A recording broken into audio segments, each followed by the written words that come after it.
Assalamualaikum warahmatullahi wabarakatuh.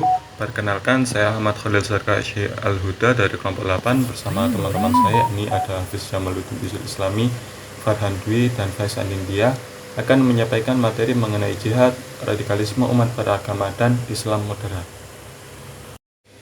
Kata jihad diambil dari kata jahad yang berarti sungguh-sungguh.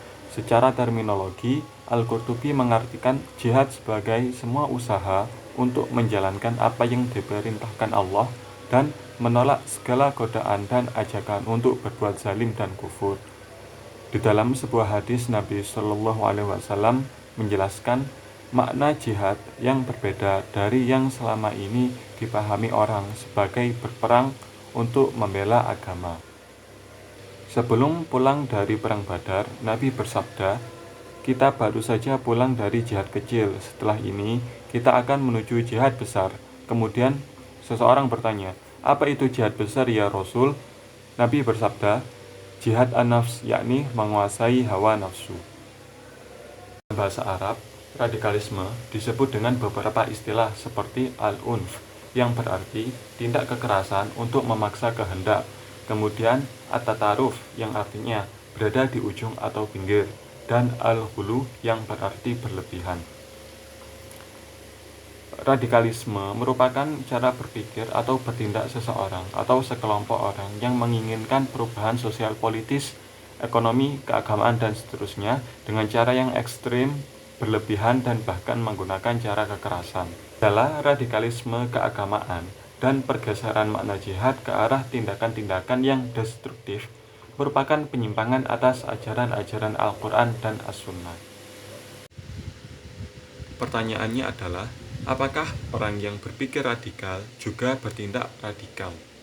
Jadi, orang berpikiran radikal jika memiliki kebijaksanaan akan memilih langkah-langkah yang gradual di dalam merealisasikan gagasan radikal yang dimilikinya, menyesuaikan dengan kesiapan sosial di sekitarnya.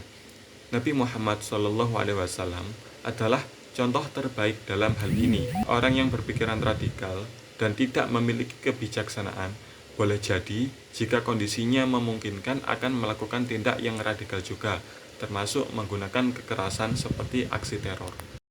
Oke teman-teman, saya akan melanjutkan dari presentasi kelompok 8 tentang jihad radikalisme yang terjadi di Indonesia pada sebab radikalisme umat beragama dan penyebabnya. Latar belakang munculnya radikalisme secara sosiologis empiris tidak bisa dipisahkan dari dinamika yang terjadi di masyarakat. Penyebab munculnya radikalisme menurut Abdurrahman Masyaud tahun 2006 yaitu penganut Islam garis kelas Penganut Islam garis keras mengalami alienasi dan kekecewaan. Istilahnya mereka tidak mendapatkan keadilan dan tidak sesuai dengan nilai Islam yang mereka anut. Hal ini karena terjadi beberapa faktor, yaitu ketidakadilan tadi, ketidakseimbangan sosial ekonomi, atau ketidakpuasan terhadap pemerintahan yang dinilai tidak Islami. Yang kedua yaitu terjadi pendangkalan pemahaman keagamaan umat Islam sendiri. Pendangkalan pemahaman keagamaan ini muncul akibat muncul karena pemahaman yang sempit atau ekstrim terhadap ajaran Islam yang dapat mengarah pada sikap intoleransi, ekstremisme, atau bahkan kekerasan sebagai cara untuk memperjuangkan keyakinan mereka. Oke, saya lanjutkan untuk faktor-faktor lain. Menurut Azumati Aza tahun 2022 menyebutkan beberapa faktor yang menjadi penyebab munculnya radikalisme agama, termasuk dalam konteks umat Islam. Yang pertama itu faktor internal umat Islam. Ini mencakup berbagai faktor seperti kurangnya pendidikan agama yang benar dan seimbang, penggunaan politisasi agama untuk kepentingan tertentu, serta kegagalan dalam membangun dialog dan toleransi antar umat beragama. Terus yang kedua ada faktor eksternal umat Islam. Radikalisme juga dapat dipengaruhi oleh faktor-faktor eksternal seperti konflik politik atau sosial, pengaruh dari kelompok-kelompok radikal di luar negeri, serta isu-isu global seperti Islamofobia yang memperkeruh suasana dan menciptakan ketegangan antar umat beragama. Sebenarnya radikalisme dikaitkan oleh beberapa faktor yang saling terkait dan kompleks.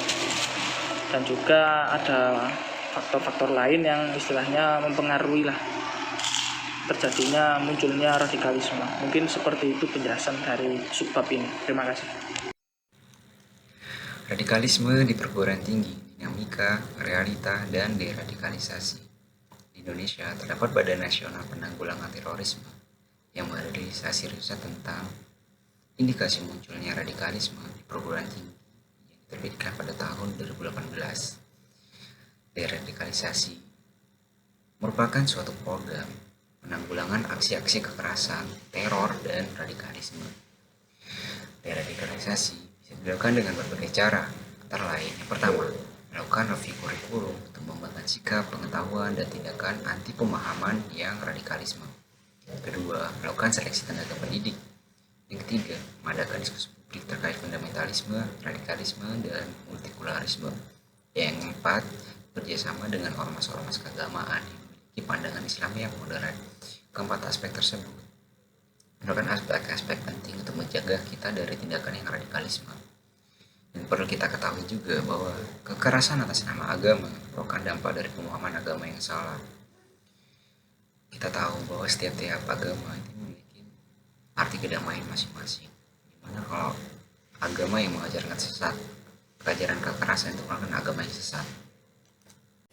Masdar Hilmi menyebutkan moderat merupakan konsep yang sulit didefinisikan. Penggunaannya merujuk pada at-tawasut atau moderasi, al-qista keadilan, at-tawazun keseimbangan, dan al-i'tidal yang berarti kerukunan. Terma moderat memiliki dua makna, yakni yang pertama selalu menghindarkan perilaku atau pengungkapan yang ekstrim, dan yang kedua berkecenderungan ke arah jalan tengah.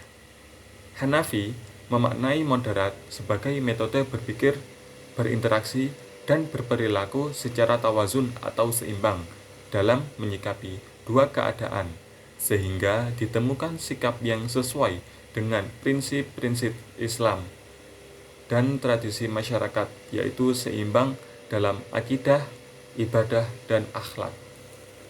Islam moderat adalah nilai-nilai Islam yang dibangun atas dasar pola pikir yang lurus dan pertengahan, atau bisa disebut i'tidal dan wasat. Islam moderat memahami perbedaan dan keragaman sebagai sesuatu yang wajar, bahkan sunatullah dan rahmah.